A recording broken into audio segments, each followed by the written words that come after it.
योग के संदर्भ में भगवान ये समझा रहे हैं, अर्जुन के प्रश्न का उत्तर देते हुए भगवान श्री कृष्ण भगवत गीता में कहते हैं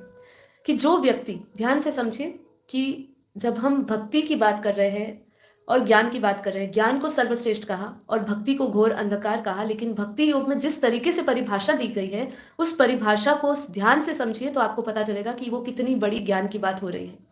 जो व्यक्ति अपना मन सिर्फ मुझ में लगाता है, क्या कहते हैं भगवान श्री कृष्ण,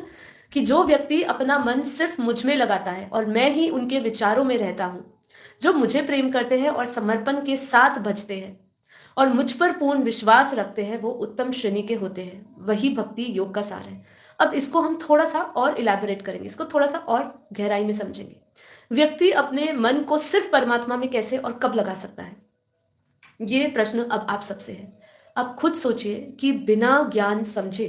व्यक्ति कैसे मन को परमात्मा में लगाए। आज जो माया है, जो माया का प्रभाव है सभी आत्माओं पे, चाहे वो हद की हो, बेहद की हो, दिव्य आत्माएं हो, आध्यात्मिक आत्मा हो, आध्यात्मिक ना हो, संसारी आत्मा हो, जो संसारी आत्मा है उस पर तो घोर कलयुग तो वास कर ही रहा है, लेकिन जो ज्ञानी है उसका भी मन उसमें स्थिर नहीं होता है। क्यों नहीं होता है? क्योंकि उसके अंदर ज्ञान अधूरा होता है। तभी व्यक्ति पूर्ण समर्पण, अपना सारा विचार, सारा चिंतन परमात्मा में लगा सकता है, जब वो उसके ज्ञान का अध्ययन करता है, उसके स्वरूप को वास्तविकता से जानता है।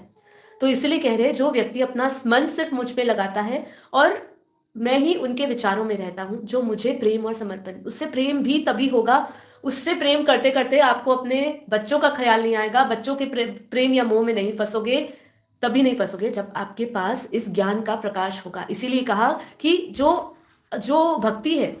भक्ति का आलोचना इसलिए करी गई है कई लोग, कई जगह पे इसलिए की गई है क्योंकि ये आपके मन को पूर्ण रूप से स्थिर करने में ये कायम नहीं रहता, मतलब स्थिरता नहीं रहती हमेशा के लिए।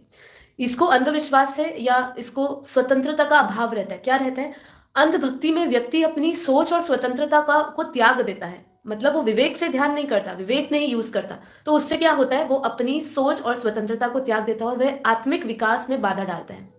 वह आत्मज्ञान के बजाय मानसिक जड़ता का बढ़ावा देता है। अगर वो केवल वो भक्ति योग में अगर वो केवल भक्ति करता रहे और जिसके अंदर वो सिर्फ बोलता रहे खाली, मतलब सिर्फ भगवान पे उसको ना समझते हुए सिर्फ अंधा विश्वास करता है। जो रिचुअल्स देखते हैं ना हम, कि लोग ये कहते हैं कि इसको हम, कि भगवान के वहां जाते हैं हम, ऐसे इतनी बार हम व्रत रखते हैं, उपासना करते हैं, लेकिन क्या है कि हम करते हैं, मना नहीं है कि उसका ज्ञान का, बापूजी ने हमेशा ये भी कहा है कि भक्ति का फल ज्ञान है, ज्ञान का फल भगवान है, परमात्मा मिलता है, लेकिन वो भक्ति को समझना है कौन सी भक्ति, वो हम हमेशा बात करते हैं। तो यहाँ पे उसको घोर अंधकार इसीलिए कहा है क्योंकि वो आपकी जड़ता से आपको जोड़ देता है, वो आपको आत्मज्ञान या आत्मस्वरूप का अनुभव नहीं कराता, स्व का चिंतन नहीं करवाता, स्वस्वरूप से नहीं जुड़ता। जब आप स्वस्वरूप से नहीं जुड़ पाते तो वो आप परमात्मा के स्वरूप से कैसे जुड़ोगे? ठीक है, ये आगे क्या कहते हैं कि योग का अर्थ जुड़ना अथवा मिलन है और भक्ति का अर्थ दिव्य प्रेम है, ब्रह्म के साथ प्रेम है, परम सत्ता के साथ प्रेम है। भक्ति वह नहीं है जो हम करते हैं, ध्यान से, भक्ति वह नहीं जो हम करते हैं, जो हमारे पास है, अपितु वह जो हम है, और इसी की चेतना, इसी का ज्ञान ही भक्ति है। तो ये इन्वर्टेड कॉमर्स में बात कर लीजिए कि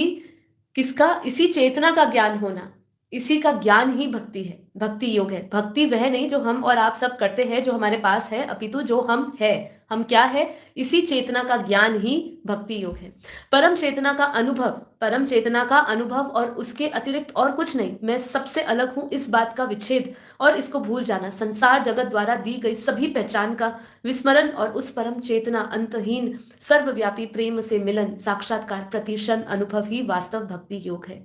कितनी बड़ी ज्ञान की बात है इस भक्ति योग में। मैं फिर से ये लाइन दोहराऊंगी जिससे कि आप इसको ध्यान से समझते हुए अपने सारे अंधविश्वास, अपने सारे माया के जो हमारे आंखों पे पर्दे लगे हैं, वो सब हट जाए, छट जाए और ज्ञान का प्रकाश हमारे अंदर उदय हो। तो क्या कह रहे हैं कि भक्ति वह नहीं जो आप और हम करते हैं, जो हमारे पास है, अपितु जो हम हैं, हम क्या है, इसी की चेतना का ज्ञान होना ही भक्ति योग है। परम चेतना का अनुभव करना और उसके अतिरिक्त और कुछ नहीं,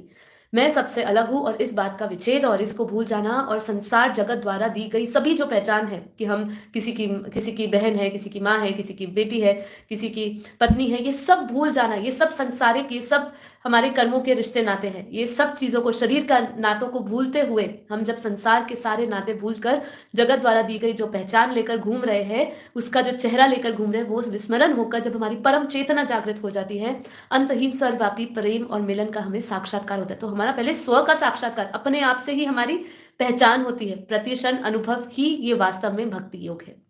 तो भक्ति योग परमात्मा के साथ एक रूपता की जीवंत अनुभूति है। तो ये जो एक रूपता की जो जीवंत